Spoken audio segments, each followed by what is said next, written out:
Warning, there is a good chance Bitcoin Mike has no idea what he's talking about. Do your own research. Enjoy the show. Thank you. And don't forget to subscribe if you enjoy the content.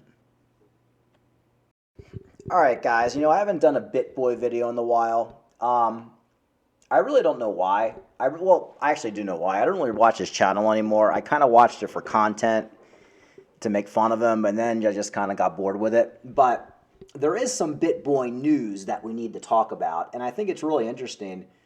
Bitboy Crypto, he's accused now of threatening and harassing the lawyers involved with the FTX debacle. So here's what happened. A bunch of people, a bunch of influencers who were accused of promoting the now defunct FTX. They're being sued by a bunch of people for promoting FTX, Bitboy being one of them.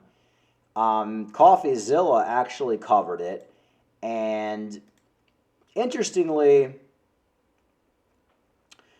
Bitboy has been involved in the pumping and dumping of a lot of scams over the years. In fact, I do believe that, this is my personal opinion, don't sue me, Bitboy, I do believe that's probably how you made most of your money early on, by taking money to promote the scams. I mean, you can find them on Reddit.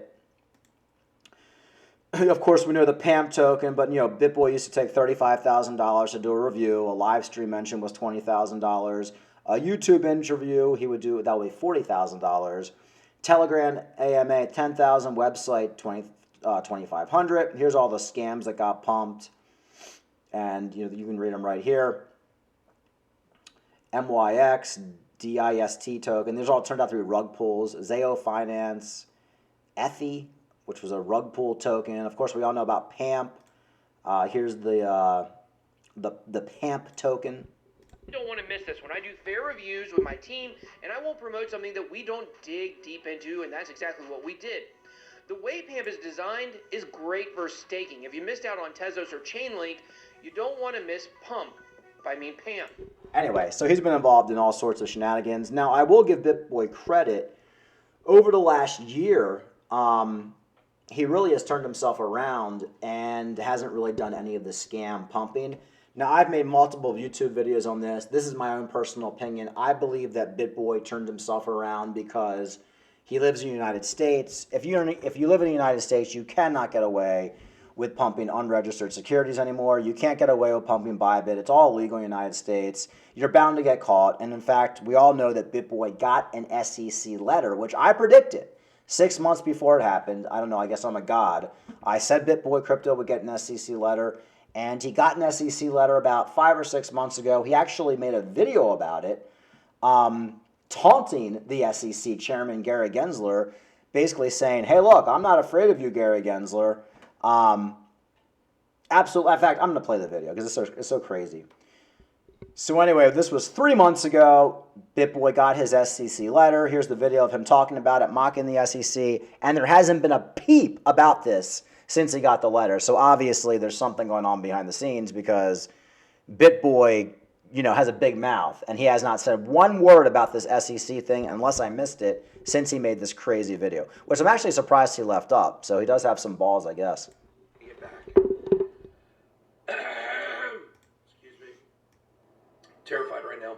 Gary Gensler has now came knocking at my door, wanting documents. Very scared, Gary. I'm very scared.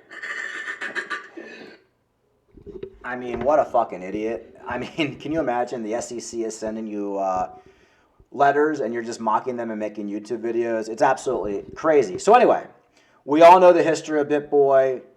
He's been, he does have a criminal record, substance abuse, which is fine. A lot of people have problems. And of course, the promoting of all the tokens that turned out to be rug pulls. Now, like I said, over the last year, he has turned himself around, which is noble. But me personally, I believe, like I said, it's only because of SEC involvement. And they told him he couldn't do it anymore. But here he is now. And this kind of gives you an inside glimpse into Bitboy and how he acts behind the scenes. He's just like a reckless lunatic, just like a crazed Tasmanian devil. So he's being sued for, and a bunch of other YouTubers are as well, for promoting FTX. Now, in Bitboy's defense, so here's the way I see it. You know, I've been following Bitboy for a long time. So Bitboy was promoting FTX, and then like a few months before FTX collapsed, he kind of got into a fight with Sam Bankman-Fried, and he turned on FTX. Now, my understanding is he turned on Sam Bankman-Fried and FTX because Bitboy was involved in some sort of like legislation, some sort of crypto bill he wanted to get passed. And apparently he accused Sam Bankman-Fried of like hijacking his bill. So ever since that happened, Bitboy turned on FTX and Sam Bankman-Fried. That's my understanding. Of course, I could be wrong. Put in my comments. So ever since that time, Bitboy turned on Sam Bankman-Fried. So it really kind of turned out to be just like blind luck. And even CoffeeZilla made a video about it, saying it's probably luck. I mean, it's, you know, yeah, Bitboy was promoting FTX, but he did basically a few months before it collapsed, he turned on FTX. But, you know, so here's CoffeeZilla talking about it. About Bitboy Crypto. I know, I can't believe it either. What many people don't know is that he turned against them. And get this, months before the collapse, he started warning people about FTX. We're going to be crossing out FTT and Solana. These are going to be going out of the portfolios. These coins are dead to me. Sam Bankman-Fried, you're dead to me. Brett Harrison, you are dead to me. FTX, you are dead to me. You are despicable, and I'm disgusted by you in every way, shape, or form. Everybody's going to be on that track. Oh my gosh, he said that way back in September. He said he's disgusted by Sam Bankman-Fried. This is Bitboy Crypto, guys. He's the Jim Cramer of crypto, and yet somehow he made one of the greatest blind call-outs of all time. And it's so remarkable that I actually want to show you yet another clip of him doing this, because I simply couldn't believe it when I saw it. They're playing games with people's lives.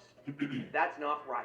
Time to expose FTX and SBF for what they really are. What can I say? That video is a month before FTX collapsed. And to be clear, I am not claiming that Bitboy is some oracle. I think it was luck, but understand.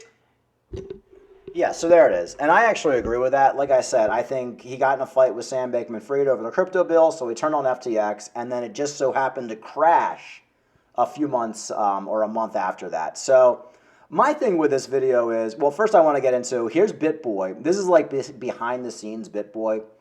So, you know, as you know, the FTX attorneys are suing, they're suing Bitboy, Meet Kevin, and like a few other people. And I don't know the extent of what the other people were doing as far as promoting FTX. I think Meet Kevin said he got like a couple $100,000 for promoting FTX. But here's a letter that Bitboy is sending to the attorneys involved in the lawsuit. Hey, motherfucker. Guess you know who I am, bitch. You are such an unbelievably dumb motherfucker that you are leading a lawsuit against me when I never even promoted FTX. Expect a countersuit, bitch. Hey, Steven, you didn't tell me that your boy here is suing me. He's a toxic ambulance chasing cancer. Thank you. So it's just kind of funny. This is kind of like Bitboy behind the scenes. I just imagine him like in his big house in his Lamborghini, just getting drunk or whatever the hell he does, just sending out these tweets. But he is now being accused of harassment, which is not a good thing.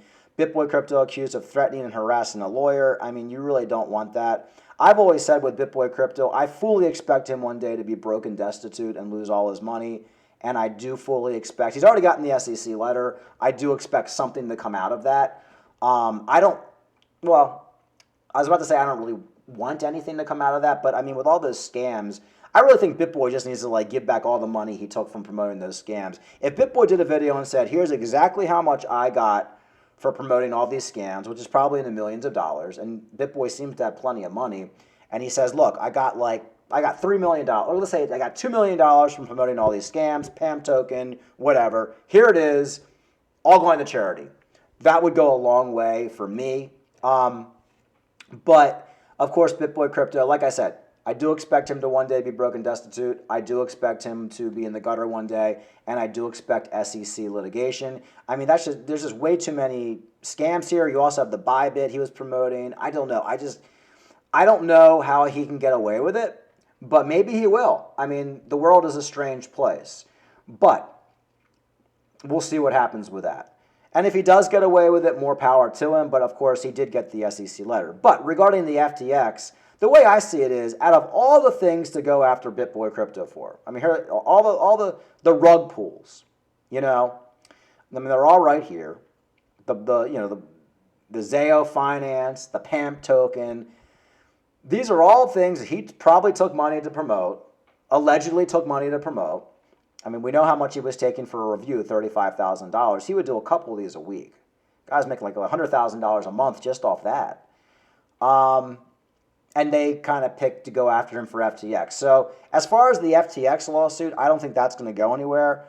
I don't think he was promoting FTX very long, even if he was. And then, of course, he turned on FTX. So you have dozens of videos of him warning people about FTX. And like I said, the only reason I think he turned on FTX was because he got mad at Sam Bankman-Fried for that whole crypto bill. But either way, I think this lawsuit is frivolous. I don't think it's going to go anywhere. I agree with CoffeeZilla. But if somebody decides to sue him for all this other shit, like PAMP token and all these other rug pulls, I think maybe there'd be some merit to that. But my opinion on the FTX lawsuit with Bitboy, it does seem like garbage to me. And I think he will get exonerated for that one. But man, I mean, he does have a temper on him. I mean, can you imagine? Before I go, the SEC sends you a letter. You know you were promoting and shilling rug pulls, whether you knew it or not, whether you knew they were scams or not. They turned out to be scams. They turned out to be rug pulls. SEC sends you a letter, and you just make a YouTube video that's still up, laughing in their face. All right, listen. So I did get a letter from the SEC. This is true, actually. I'm obviously not scared. My boy's a little jacked up from being at all these parties in Miami this week and having to speak over loud music. Before I tell you what it's about, we are going to have our lawyers look. And this is 3 months ago. He still hasn't told us what it's about, by the way. He hasn't said one word about it, so we know it's probably ongoing. So that's my thoughts on it. It is kind of funny. I do agree with CoffeeZilla that this is not going to go anywhere, but if somebody decides to sue Bitboy for a bunch of other shit that he would, like the PAMP token and all that, I could see that going somewhere. And nobody knows what exactly is in that SEC letter that Bitboy got, but we can all speculate. And if what we're speculating is in that letter, I do see some serious fines being levied down the line. We shall see. I don't know. I'm not an attorney. This is just my opinions, but the SEC just doesn't send people out letters willy-nilly. You know, they do it for a reason. And being involved in the penny stock world for a long time, at least investing, usually when they send a letter, because I've been involved in a lot of penny stock scams that I invested in my 20s and 30s that turned out to be scams. And of course, the CEO would get these SEC letters. Then he would get sued for millions of dollars. And then sometimes you would even see criminal charges come after that. So I don't know what's happening in Bitboy's case, but there it is. All right, folks. Like and subscribe. Talk to you later.